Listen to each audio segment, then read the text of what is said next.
राधे राधे। बुजुर्ग दंपति एक कमरे में पड़े थे। उनकी पत्नी की तबीयत आज कुछ ज्यादा खराब हो गई थी। उनको खांसी बहुत ज्यादा आ रही थी। पानी भी दे रहे थे लेकिन उससे उनको आराम नहीं मिल रहा था। वो अपनी बहू से बोले कि इनको थोड़ा सा पानी गर्म करके दे दो, थोड़ा सा नमक वगैरह डाल के दे दो तो खांसी नहीं आएगी। लेकिन बहू ने इनकार कर दिया कि मैं दिन भर नौकरी आप लोगों की नहीं बजा सकती हूँ। इतनी ज्यादा उनकी खांसी आने लगी कि बहू ने आकर कमरे में गरजना शुरू कर दिया। बोले तुम लोगों ने तो हम लोगों का जीना हराम कर दिया है। इतना ज्यादा आवाज बाहर जा रही है कि हम सो नहीं पा रहे, मेरे बच्चे नहीं सो पा रहे हैं, हम बहुत परेशान हैं। तुम लोगों ने तो हमें परेशान करके रख दिया है, हमारा जीना हराम कर दिया है। तो ससुर जी ने कहा आज तुम्हारी सासू माँ को बहुत खांसी आ रही, मैंने तुमसे कहा था कि पानी गर्म करके दे दो लेकिन तुमने सुना ही नहीं। बोली मैं तुम्हारी नौकर नहीं हूं कि मैं दिन भर यही करूंगी, और कमरे के बाहर आवाज नहीं आनी चाहिए खांसी की, और तुम लोगों की सांस लेने तक की आवाज कमरे से बाहर अगर आ गई तो मैं तुम लोगों को वो हाल करूंगी कि तुम लोग कभी जिंदगी में सोचे भी नहीं होगे कि मैं ऐसा भी कर सकती हूँ।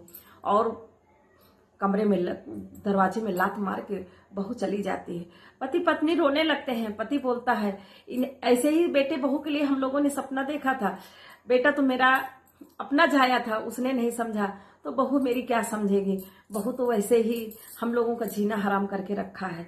बहुत परेशान थे, बहुत ज्यादा रो रहे थे, उनको खाना पानी भी टाइम से नहीं दे रहे थे, दवा की बात ही छोड़ दो। ससुर जी ने अपनी बहू से कहा था कि बहू इनको दिखा दो, डॉक्टर को नहीं मर जाएंगे। बहू ने कहा कल मरती हूं तो आज मर जाए मेरी बला से। अरे तुम लोग मरो तो जाओ तो पीछा तो छूटे, लेकिन तुम लोग तो जैसे सांप के जैसे कुंडली मार के मेरे ऊपर बैठे हुए हो, मेरा पिंड नहीं छोड़ते हो। तुम लोग तो शायद ठीक हो जाओ लेकिन हम हमारे बच्चे बीमार पड़ जाएंगे, अब तो उनको कुछ फैसला लेना ही पड़ेगा।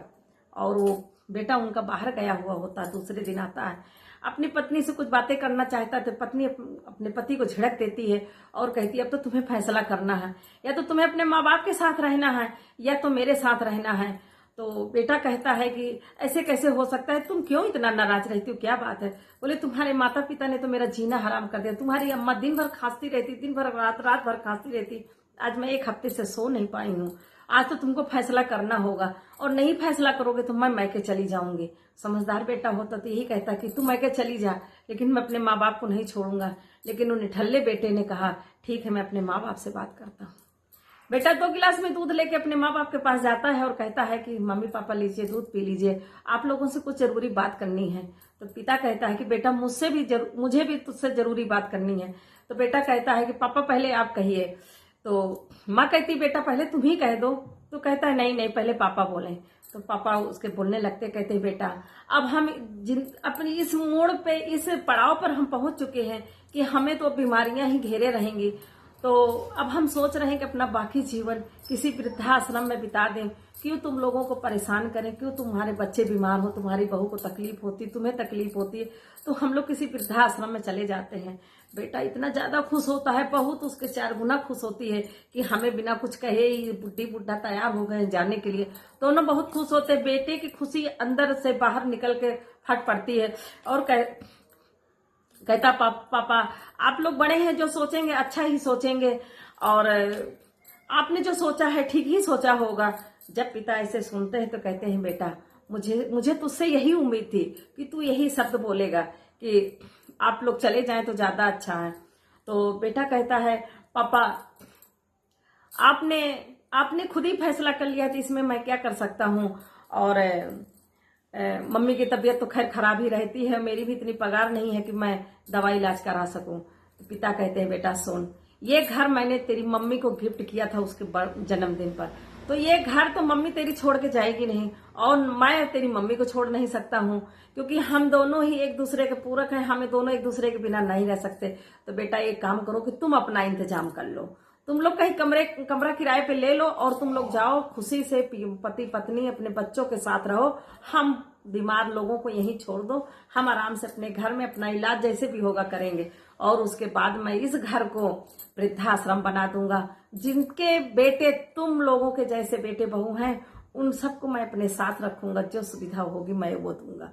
बेटे बहू के पैर से तो जमीन खिसक जाती है। बेटा तुरंत बाप के पैरों में लिपट जाता है और कहता पापा मुझे माफ कर दीजिए, मैं ऐसा नहीं सोच रहा हूँ और आप ऐसा मत करिए, आपके बिना हम नहीं रह पाएंगे। बोले क्यों बेटा, अभी तो तुम कह रहे थे पापा आप जैसा सोचो अच्छा ही सोचोगे, जाइए आप, ठीक है आप क्यों इतनी जल्दी रंग बदल दिया। उसकी पत्नी आके सास ससुर के पैर में लिपट जाती है कि पापा अगर हमको आप घर से निकाल देंगे तो हम कहाँ जाएंगे, तुम्हारे छोटे छोटे पोते इनको लेके हम कहाँ जाएंगे।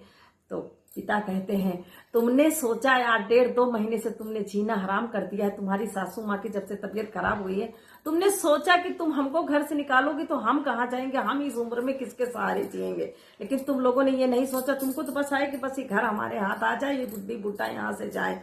दोनों माफी मांगते हैं। पत्नी जो बहू होती है जो अपने बेटों की कसम खाती है कि अब मैं आपको बिल्कुल परेशान नहीं करूंगी। बेटा भी कहता है मैं जिम्मेदारी ले रहा हूं, मैं नहीं परेशान करूंगा, अब मुझे अपने पास ही रखिए, हाँ हम आप ही के साथ रहेंगे, आपकी सेवा भी करेंगे।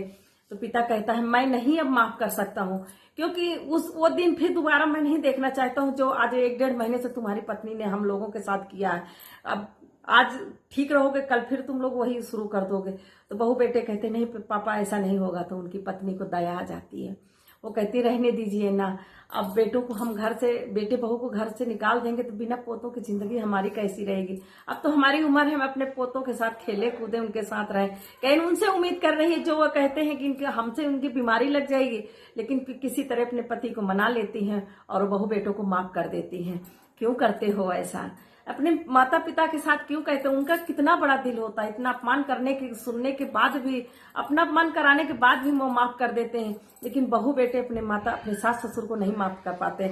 और बहुएं जो अपने सास ससुर के साथ कर दी, यही उनके माता पिता के साथ होता है, तब वो रोती हैं। सबसे बुराई अपनी भौजाई की करेंगी कि मेरे भाई भौजाई ने मेरे माँ बाप के साथ ऐसा किए। मत करिए, जो आज आप करोगे ना कल वही आपके साथ होगा, क्योंकि वही जो आप बच्चे आपके देखेंगे वही करेंगे। मेरी कहानी आप लोगों को कैसी लगी? अच्छी लगी हो तो लाइक फॉलो शेयर जरूर करिएगा। सत्य कहानी है, गलत मत मानिएगा।